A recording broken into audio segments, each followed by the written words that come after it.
반갑습니다. 잘들 보내셨죠? 희망과 절망 속을 사람들은 살아간다고 그래요. 아침에는 희망을 꿈꾸다가 또 저녁에는 절망 때문에 좌절하면서 살아가기도 하죠. 그렇다면 희망과 절망이 싸우면 누가 이길까요? 여러분들은 희망과 절망 중에 누구의 손을 들어주시며 살아오셨습니까? 살아있다는 것은 참으로 아슬아슬하게 아름다운 삶인 것 같아요. 성경의 인물 중에 참으로 아슬아슬하게 아름다운 삶을 살았던 사람을 손꼽아 보라면 저는 다윗을 추천하고 싶습니다. 다윗의 삶에는 희망과 절망이 빼곡히 배어 있기 때문에 그런데요. 다윗에게 있어서 희망은 그를 걷게 했습니다. 그리고 절망은 하나님을 바라보며 하나님께 소망을 둘 수 있게 했지요. 사람들은 힘을 갖기를 원합니다. 특히 이 시대는 그렇지요. 힘을 소유하기 원하는 이유가 있다면 힘은 신과 같은 대우를 받기 때문일 거예요. 자, 그렇다면 정말 힘만 있으면 행복해질 수 있을까요? 그리고 절망을 내려놓고 희망을 움켜쥐며 살아갈 수 있을까요? 힘을 표기하는 단어가 파워입니다. 라틴어로 보면 포텐티아에서 유래가 되는데 죽은 것을 다시 살리는 능력을 포텐티아, 힘이라고 얘기를 합니다. 참된 힘이란 타인보다 우월한 위치에서 군림하는 난폭한 힘이 아니라 낮아지고 쓰러지고 가난하고 그런 자를 일으켜 세우는 살리는 힘이 참다운 힘, 포텐티아이지요. 다윗은 자신에게 주어진 힘을 넘어진 자와 쓰러진 자, 가난한 자, 소외된 자를 위해서 사용할 줄 알았던 사람이었습니다. 그러나 사울은 자신에게 주어진 힘을 그릇되게 사용함으로 인해서 권력이 아니라 폭력으로 타인을 다치게 하고 자신의 생명까지도 빼앗기는데 내몰았지요. 세상을 선하게 바꾸는 사람은 힘을 가진 권력자들이 아니라 자신의 힘을 나눠줄 수 있는 실력자들에 의해서 세상은 아름답게 흐른다고 그러죠. 오늘 함께 은혜 나눌 말씀은 사무엘하 7장 1절에서 9절의 말씀입니다.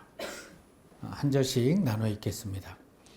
여호와께서 주위의 모든 원수를 무찌르사 왕으로 궁에 평안히 살게 하실 때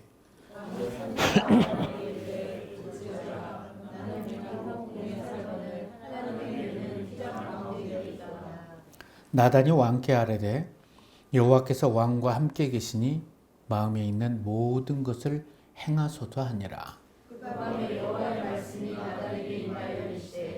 가서 내 종 다윗에게 말하기를 여호와께서 이와 같이 말씀하시되 내가 나를 위하여 내가 살 집을 건축하겠느냐. 내가 이스라엘 자손을 애굽에서 인도하여 날부터 오늘까지 집에 살지 아니하고 장막과 성막 안에서 다녔나니 이스라엘 자손과 더불어 다니는 모든 곳에서 내가 내 백성 이스라엘을 먹이라고 명령한 이스라엘 어느 지파들 가운데 하나에게 내가 말하기를 너희가 어찌하여 나를 위하여 백향목 집을 건축하지 아니하였느냐고 말하였느냐. 그러므로 이제 내 종 다윗에게 이와 같이 말하라. 만군의 여호와께서 이와 같이 말씀하시기를 내가 너를 먹지 않고 양을 따르는 데에서 너를 나다가 내 백성 이스라엘의 주권자로 삼고 내가 가는 모든 곳에서 내가 너와 함께 있어 내 모든 원수를 내 앞에서 멸하였은즉 땅에서 위대한 자들의 이름같이 내 이름을 위대하게 만들어 주리라. 아멘. 오늘의 말씀을 보면 참으로 좀 흐뭇하죠. 절망이 삭제되어 있고 희망이 아지랑이처럼 피어오르는 것 같죠.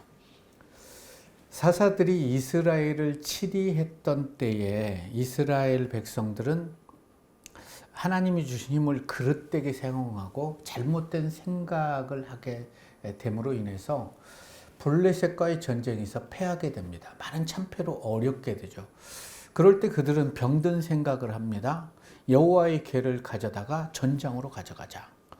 여호수아 시대 때 이 여호와의 궤면 요단강이 갈라지고 여리고가 무너졌지 않느냐. 하나님께 묻지 않고 이들은 그렇게 하자. 그럴 때 눈먼 제사장들도 그것을 허락하게 돼서 전장으로 여호와의 궤를 메고 갑니다. 그때 정말 두려워했던 사람들은 블레셋 군대들이 신이 전쟁에 들어왔다 하면서 두려워하면서 우리가 힘을 다하자 전심으로 싸워서 이스라엘은 3만여 명이 죽고 제사장 홈리와 비느하스도 죽고 그 소식을 들은 엘리 제사장도 목이 부러져서 죽게 됩니다. 그렇게 해서 빼앗긴 하나님의 궤를 많은 세월이 흘러도 어느 누구도 이스라엘로 찾아오려고 하지 않았어요. 이스라엘에는 하나님이 계시지 않았던 거죠. 그럴 때 다윗은 이스라엘 왕이 된 이후에 첫 번째 했던 것이 하나님의 궤를 다윗궁으로 모시고 오는 거죠. 첫 번째는 하나님의 말씀대로 행하지 않았기 때문에 소가 움직이는 바람에 우사가 죽임을 당하게 되죠. 그때 너무나 가슴이 아파서 율법학자나 서기관들에게 물어봅니다. 여호와의 궤를 어떻게 가져오는지 성경에서는 무엇라고 쓰였느냐. 레인 고앗 자손이 어깨에 메고 와야 됩니다. 그걸 하나님의 말씀을 알지 못해서 하나님의 백성을 죽인 자신을 너무나 아파하며 다윗은 힘들어하죠. 그리고 하나님의 방법대로 어깨에 메고 다윗성에 들어오자 춤을 추고 하나님을 찬양하게 됩니다. 이런 하나님을 향한 열정을 안고 살아왔던 다윗에게 하나님의 은혜가 흐른다는 것은 당연하지 않겠습니까? 오늘 본문은 이렇게 기록합니다. 여호와께서 주의 모든 원수를 무찌르사 왕으로 궁에 평안하게 살게 하셨다는 거죠. 사울의 치하에서 너무나 많은 전쟁 속에서 죽음의 위기가 얼마나 많았겠습니까? 그리고 한순간 시기와 질투에 사울 왕에게 내몰려서 아내도 빼앗기고 이제는 떠돌이 신세, 도망자의 신세가 됐을 때 그의 아픔은 이루 말할 수 없죠. 시편을 읽어보면 내가 너무 아파서 내 뼈가 녹는 듯 아프다고 하나님이여 나의 말에 귀 기울여 달라고 왜 귀를 막으시냐고 통곡을 하지만 하나님은 침묵합니다. 하나님을 향한 아름다운 마음을 소유하며 살아가는 다윗의 믿음을 보고 하나님께서는 주위의 모든 나라들을 무찔러 주었습니다. 그래서 평안하게 됐어요. 평안하면 믿음이 더 좋아질까요? 아니면 평안함 때문에 소유하고 싶은 욕망을 움켜쥐기 위해서 하나님과 멀어져 갈까요? 대부분의 사람들은 후자죠. 그런데 다윗은 주위의 모든 나라가 이스라엘에게 조공을 드릴 정도로 하나님께서 다윗을 축복해 주셨을 때 자신은 이렇게 아름다운 궁에서 사는데 하나님은 휘장, 장막, 천막 같은 곳에 있으니까 마음이 너무 아프다는 거예요. 그래서 하나님의 성전을 자신이 지어드리고 싶었어요. 그래서 나단 선지자를 불러서 자기의 마음을 얘기할 때 다윗의 말을 들은 나단 선지자의 마음은 어땠을까요? 얼마나 아름다웠을까요? 나단은 다윗을 잘 만났고 사무엘은 사울을 잘못 만났죠. 그래서 평생 사무엘은 사울 때문에 아파하고 울부짖고 이스라엘에 무너져가는 것을 목격해야 했던 선지자 사무엘. 나단은 다윗의 이런 이야기를 듣고 너무나 기쁘고 아름다운 거죠. 그래서 이렇게 얘기를 합니다. 다윗에게 나단 선지자가 하나님께 묻지 않고 왕이 여호와와 함께 하시기 때문에 왕이 하고 싶은 대로 다 하십시오. 성전을 지으십시오. 이렇게 얘기를 해요. 사무엘하 7장과 같은 내용을 역대하 17장에서도 기록합니다. 사무엘상하, 열왕기상하는 선지자적 관점으로 쓰여 있어요.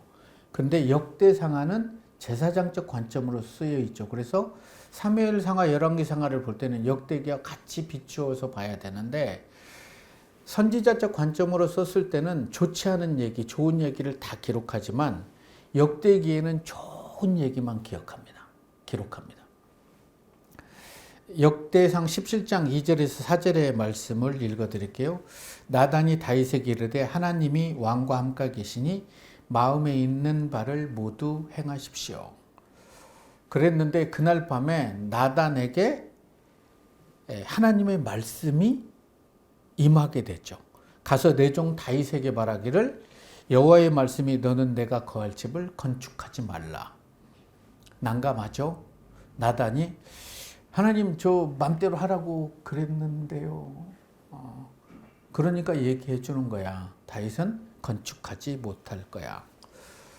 나단은 다윗에게 찾아가서 어떻게 얘기했을까요? 왕이시여, 제가 경거망동을 했습니다. 하나님께서 왕은 하나님의 전을 건축하지 못한다고 말씀하셨습니다.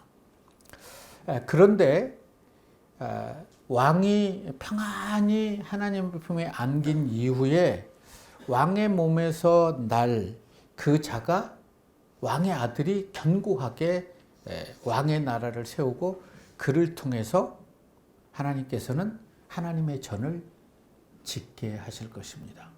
너무나 감사한 일이죠. 내가 아닌 내 아이가 다윗의 왕과 하나님의 나라를 견고히 하고 하나님의 성전을 짓게 해주겠다는 그 말에 다윗은 너무나 감사합니다. 어떻게 나 같은 자에게 이런 은혜를 베푸시냐고 하나님께 울먹였겠죠. 그뿐만이 아니라 땅 위에 있는 자들의 이름같이 내 이름을 위대하게 만들어 주겠다. 너희 아들을 통해서 성전을 건축하게 하겠다. 나단에게 말씀하신 하나님의 말씀을 나단이 다윗에게 했듯이 하나님께서 오늘 저를 통해서 여러분들에게 말씀하고 계신다는 것을 믿으시기 바랍니다. 땅 위에 있는 모든 이름 중에 가장 위대하게 여러분들을 만들어 주시기를 하나님은 원하시고 계시고요. 여러분의 후손들, 여러분의 자녀를 통해서 하나님의 일을 행하시기를 하나님은 기뻐하신다는 거죠. 하나님의 말씀대로 살아가면서도 감당할 수 없는 고난이 내 삶에 몰려올 때 다윗은 원망도 했고 좌절도 했겠죠. 그러나 포기하지 않고 하나님의 이름을 부르죠. 너무나 절규하게 하나님의 이름을 불러요. 그러면서 묵묵히 한 걸음 한 걸음 가면서 사울을 저주하고 원망하지 않고 죽일 수 있는 기회가 왔음에도 그의 옷자락만 베고 마음 아파했던 사람 다윗이었습니다. 이런 다윗은 내가 이런 고난을 받을 일을 하지 않았는데 이런 엄청난 고난을 받을 때 하나님의 이름을 부르지만 하나님은 침묵해요. 그 침묵이 하나님의 응답이었죠. 하나님은 다윗을 다듬으셔서 하나님 나라의 왕으로 세워야 되는데 준비 안 된 사울을 세워보니까 아니더라는 거예요. 그래서 다윗을 철저하게 준비시키시는 하나님. 그런데 그렇게 준비되는지를 알지 못하는 다윗. 그럼에도 하나님을 원망하거나 사울을 원망하지 않았던 다윗에게 하나님의 은혜는 계속해서 흐르게 되죠.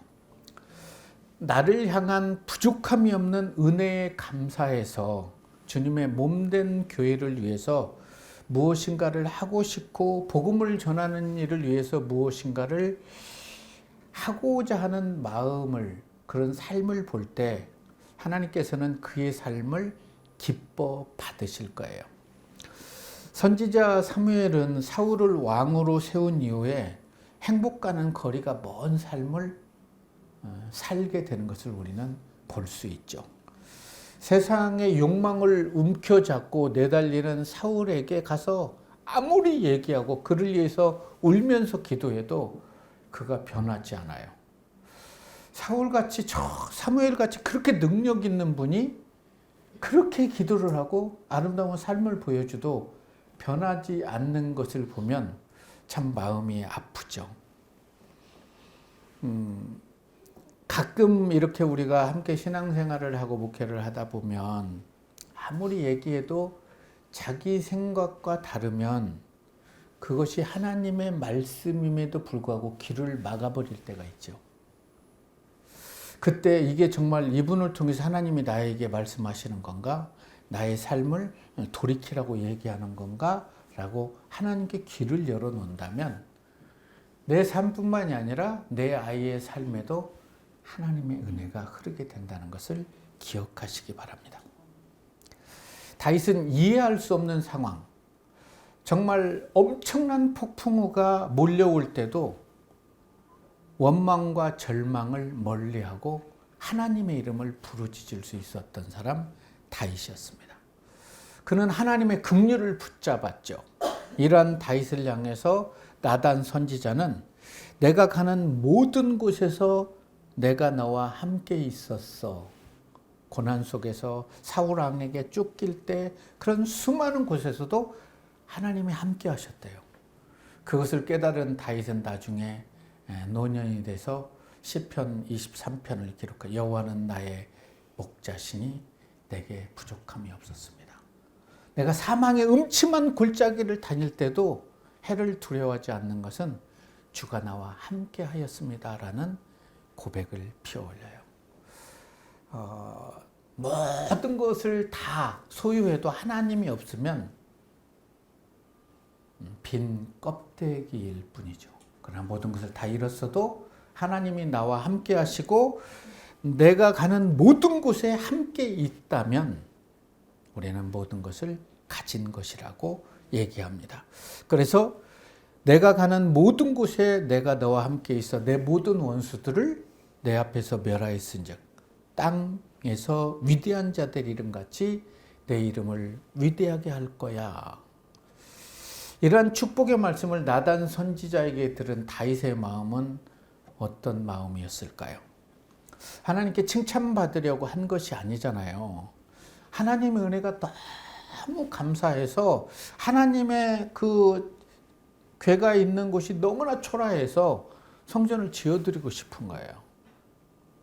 그런데 하나님께서는 그 열정을 받으시고 그의 아들 솔로몬을 통해 하나님의 성전, 예루살렘 성전을 짓게 하신 거죠. 나보다 내 자녀가 잘 된다면 하나님의 은혜죠. 제가 은퇴하고 2대째 목사님 오셨는데 엄청난 부흥이 일어난 걸 본다면 기쁘게 눈 감을 수 있고 되게 감사하고 고마울 것 같아요. 그렇지 않습니까? 내가 하나님의 일을 하려고 해도 하나님이 막으시면 우리는 아무 일도 할 수 없습니다. 다윗이 아무리 선한 생각으로 하나님의 성전을 짓고자 해도 하나님이 아니다 그러면 아멘 하고 하나님의 말씀대로 아들을 통해서 할 수 있게끔 내어놓을 수 있는 것도 믿음이라고 생각합니다. 하나님이 허락하지 않을 때 그럼에도 불구하고 하나님의 미랄이 되어서 땅에 심기어지는 것이 성숙함은 아닐까요? 땅에 심기어지면 내 존재는 아무것도 보이지 않아요. 그런데 보이지 않는 곳에서 뿌리가 나고 움이 돋고 싹이 나고 꽃이 피고 열매를 맺어서 나뿐만이 아니라 내 모든 후손들이 하나님의 은혜를 누리게 된다면 하늘의 미랄되어 심기우는 것도 저는 은혜라고 생각합니다. 그런 아름다운 축복의 메시지를 들은 다윗은 주 여호와여 제가 누구인데 제 가정이 무엇을 했길래 이런 엄청난 은혜를 베풀어 주십니까? 이 일을 오히려 적게 여기시고 종의 집에 먼 장래의 일까지 말씀해 주십니까? 감당할 수 없습니다. 라고 고백하죠. 다윗은 자신의 뜻대로 되지 않았을 때도 하나님이 이걸 막으신 것은 하나님의 더 크신 뜻이 있으시겠구나라고 하면서 오히려 하나님께 감사하고 찬양을 했던 사람 다윗이었습니다. 많은 사람들은 기도하고 자신의 뜻대로 일이 이루어지면 감사하고 찬양하고 그렇습니다. 그런데 정말로 신실하게 신앙생활 하는데 기대한 대로 되지 않고 내 자신의 삶이 엉망으로 되어버렸을 때 처음에는 하나님을 찾지만 그 기간이 멀어지면 하나님과도 멀어지게 되는 안타까운 삶을 살아가는 분들이 계세요. 혹시 그런 분들이 계시다면 하나님이 지금 일하시고 계시고 나를 다듬고 계신다는 걸 기억하십시오. 그래서 다듬으신 후에는 정금같이 쓰실 것입니다. 그래 다윗은 이런 얘기를 하죠. 고난받는 것이 내게는 유익이었습니다. 이 말은요, 고난이 끝난 다음에 했던 얘기예요. 고난 받을 때는 이런 소리 하잖아요. 나 죽을 것 같다고. 하나님 내 기도를 들어달라고. 내 고난 후에 고난 받는 것이 내게는 유익이었습니다. 이로 말미암아 내가 주의 율례와 법도를 배웠습니다.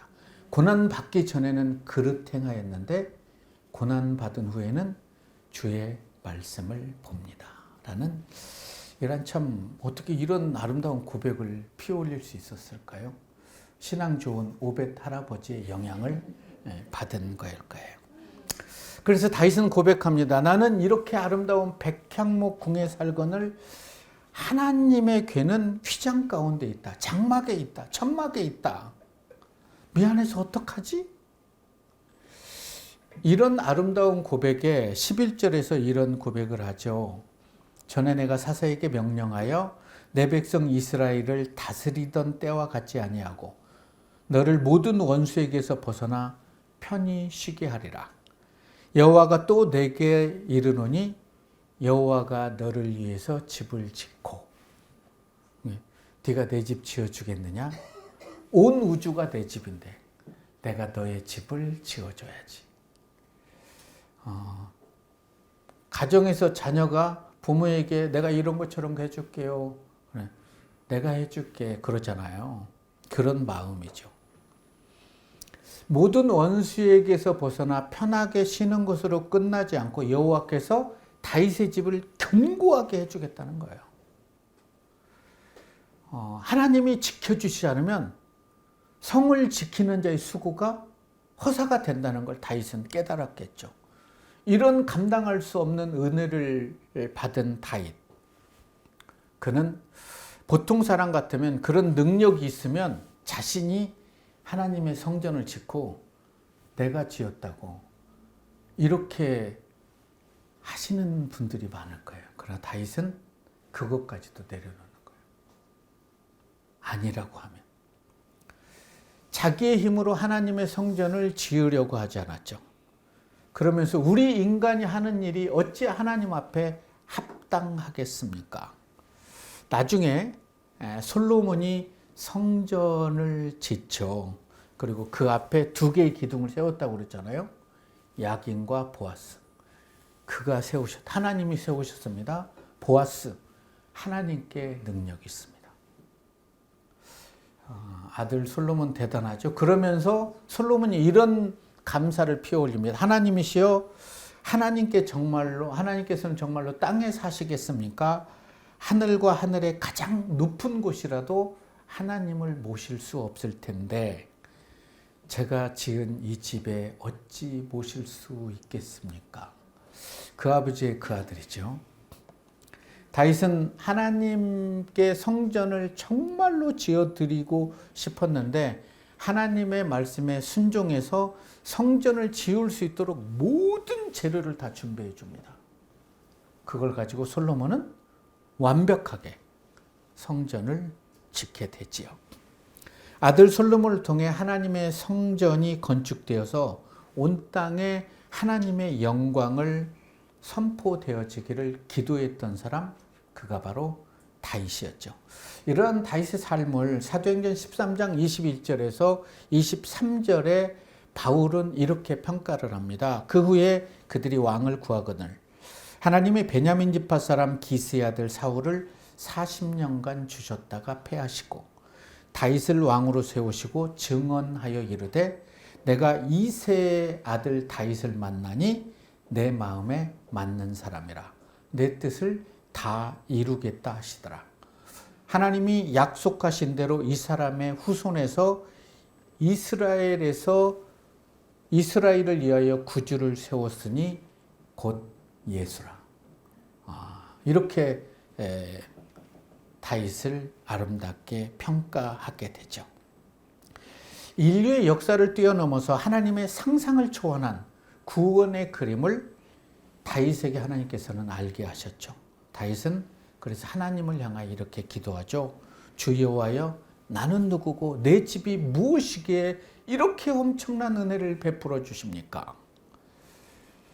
저는 오늘 하나님께 예배 드리는 우리 모두가 다윗처럼 하나님께 아름다운 고백을 피어 올릴 수 있는 그런 믿음의 사람이기를 주님의 이름으로 축복합니다.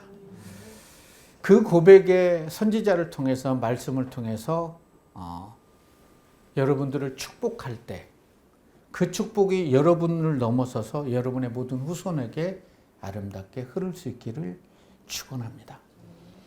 다윗은 이스라엘 왕으로 성공한 사람이 아니라 하나님 앞에서 한 사람으로 성공할 수 있었던 이유는 자신에게 주어진 힘을 잘 사용할 수 있었어요.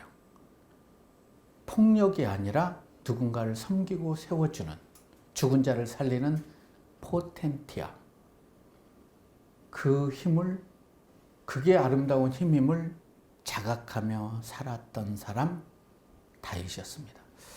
이 시대의 위정자들이 자신에게 주었던 힘을 권력이 아닌 폭력으로 사용하지 않고 포텐티아, 정말 국민을 위해서, 아프고 힘든 자를 위해서, 이 나라를 위해서 사용되어진다면 얼마나 좋을까요? 우리는 그래서 위정자들을 위해서 기도해야 됩니다.